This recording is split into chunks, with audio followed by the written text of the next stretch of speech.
সেই কাঠামোর দিক থেকেই আমরা আজকে যে বিষয়গুলো নির্ধারণ করেছি সেটা হচ্ছে যে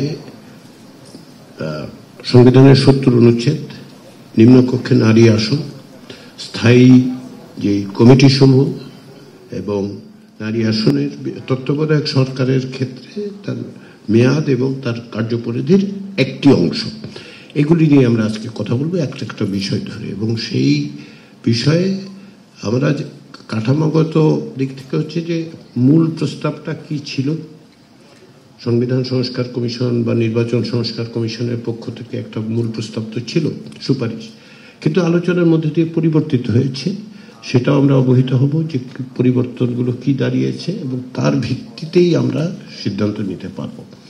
এক্ষেত্রে যেটা আমি আপনাদেরকে অনুরোধ করব, আমাদের মনে রাখতে হবে যে কোন জায়গায় ন্যূনতম এক জায়গায় আমরা একত্রিত হচ্ছি। সব বিষয়ে আমরা একেবারে সবটাই একমত হব না, কিছু জায়গায় হয়তো একমত হব, বাকিটুকু প্রত্যেকটি রাজনৈতিক দল তাদের অবস্থান থেকে তাদের নির্বাচনী ইশতেহার, দলীয় ইশতেহার, সব জায়গায় তারা আরো যদি যুক্ত করতে চান ওই বিষয়ে বলবেন, জনগণকে বলবেন, জনগণ সেটা গ্রহণ করবে কিনা সেটা তাদের বিষয়।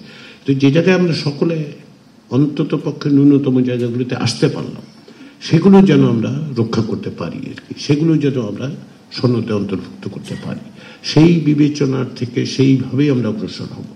ফলে ধরুন একটি বিষয়ে আপনার দলের পক্ষ থেকে বা তারও আগে কমিশনের পক্ষ থেকে একটা প্রস্তাব আছে, সেটাই চূড়ান্ত কথা নয়। 2 মাস আপনাদের পক্ষ থেকে যে মতামত দেওয়া হয়েছে তার সঙ্গে সঙ্গে যে আলোচনা হয়েছে তার ভিত্তিতে পরিবর্তিত হয়েছে। আমরা সেই পরিবর্তনের জায়গাটাকেই বরঞ্চ ধরব যে সেটাকেই আমরা জাতীয় সনদে অন্তর্ভুক্ত করতে চাই এবং সেটা আপনাদের সম্মতির ভিত্তিতেই চাই। এটা তো কমিশনের একার সিদ্ধান্ত নয়, আপনাদের সকলের সম্মতি থাকলে আমরা সেভাবে সেটাকে অন্তর্ভুক্ত করব।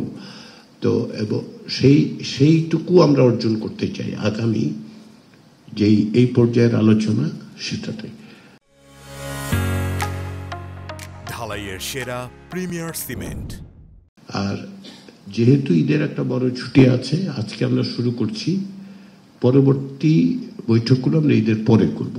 আমাদের লক্ষ্য হচ্ছে একত্রে বসা সকলে মিলে।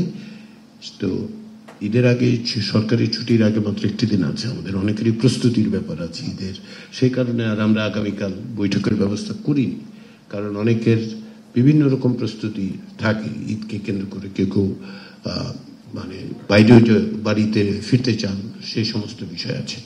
তো আমরা আশা করছি যে এই কাঠামোগতভাবে এটা অগ্রসর হলে আমরা আজকে এই বিষয়গুলো এক অর্থে নিষ্পত্তি করতে পারবো। কিন্তু এটা আবার বাধ্যবাধকতা মনে করার কোনো কারণ নেই যে এটাকে আমাদের নিষ্পত্তি করতেই হবে। যদি প্রয়োজন হয় যে একটি বিষয় আজকে আমরা নিষ্পত্তি করতে পারলাম না, আরেকটু আলোচনা করা দরকার, আমরা পরবর্তী দিনে বৈঠকের শুরুতে সেটা নিয়ে আমরা আলোচনা করে নেব।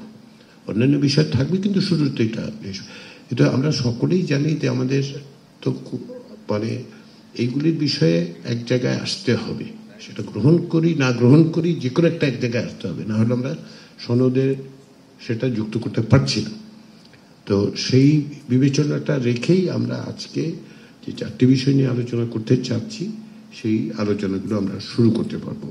এই আলোচনা আপনাদেরকে মডারেট করার জন্য সেই আলোচনাটা আমি মনির হায়দারকে অনুরোধ করেছি যে তিনি মডারেট করেন, যাতে লক্ষ্য রাখা যায় যে কে কি বলতে চাচ্ছেন।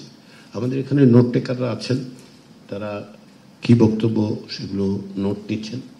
পাশাপাশি এটা যেহেতু প্রচারিত হচ্ছে এবং রেকর্ডেড হচ্ছে, এটা আপনারাও দেখতে পাবেন যে কিভাবে সকলেই যাতে এটাতে এক ধরনের, যেহেতু একটা বড় রকমের উৎসাহ আগ্রহ দেশের মধ্যে তৈরি হয়েছে, জানতে চাচ্ছেন কি করছেন আপনারা, আমরা কি করছি, সে কারণে এতে করে সকলেই জানতে পারবেন যে আমরা কিভাবে অগ্রসর হচ্ছি। এই সমস্ত বিবেচনায় এটা প্রচারের ব্যবস্থা করা হয়েছে এবং তাতে করে জনগণের মতামতটাও তারা দেখতে পারবেন যে আমরা কি করছি, কিভাবে অগ্রসর হচ্ছি।